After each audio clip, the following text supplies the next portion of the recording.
எழுந்துட்டு வருது. இந்த ஹேமா கமிட்டி தொடர்பா இந்த மாதிரி விஷயங்கள் இதை பத்தின உங்களுடைய கருத்து என்ன சார்? மூத்த நடிகர்கள்லாம் சில பேர் இதை தெரியாதுன்னு சொல்றாங்க, அதே எஸ்கேப் ஆக சொல்றாங்க. இதை பத்தி நீங்க என்ன நினைக்கிறீங்க? இது மிக முக்கியமான ஒரு கருத்து. இந்த ஹேமா கமிட்டி என்பது எல்லா மாநிலங்களிலும் முக்கியமான துறைகளில் அமைக்கப்பட வேண்டிய ஓர் அமைப்பு என்று நான் நினைக்கிறேன். திரைத்துறையில் மட்டுமல்ல, நாட்டின் எல்லா துறைகளிலும் பெண்கள் பாதுகாப்பை நாடுகிறார்கள். பெண்கள் சுரண்டப்படுகிறார்கள். பெண்கள் பாலியல் துன்புறுத்தலுக்கு ஆளாக்கப்படுகிறார்கள். அவற்றிலிருந்து முற்றும் விடுபட வேண்டுமென்றால் பெண்மையில் இருக்கிற பெண்மை என்ற ஒரு கருத்தை நீங்கள் நீக்கிவிட வேண்டும்.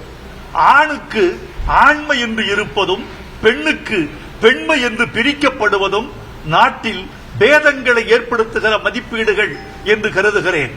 ஆணும் சரிசமம்தான், பெண்ணும் சரிசமம்தான். இதில் யாரும் யாரையும் சீண்டுவது என்பது ஒரு பாலினம் பலவீனமானது என்று காட்டுவதற்கான ஒரு வழியாக இருக்கிறது.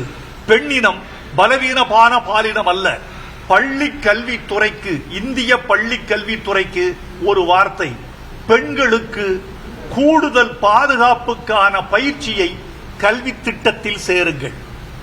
பெண்களுக்கு விளையாட்டு பயிற்சி மட்டும் போதாது, எழுத்து பயிற்சி மட்டும் போதாது. பெண் குழந்தைகளுக்கு தங்களை தாங்களே காத்துக் கொள்கிற உடல் வலிமையை ஊட்டம் செய்ய வேண்டும். அவர்களுக்கு பயிற்சி தர வேண்டும்.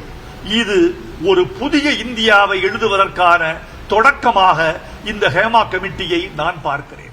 கொங்கு பாசையில இயல்பா ஜிஎஸ்டி தொடர்பாக விவாதிச்சத இன்னைக்கு மன்னிப்பு கேட்டு அவர் வீடியோ வெளியிட்டிருக்காங்க. இந்த விவகாரத்தை எப்படி பாக்குறீங்க?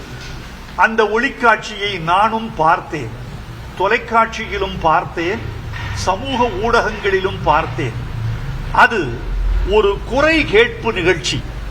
குறை கேட்பு நிகழ்ச்சிகளில் குறைகளை சொல்லத்தான் அவர்கள் அழைக்கப்பட்டிருக்கிறார்கள். குறைகளை சொல்வது என்பது ஒன்றும் தப்பில்லையே. குறைகளை சொல்வது என்பது ஒரு குடிமக்களின் உரிமைதானே.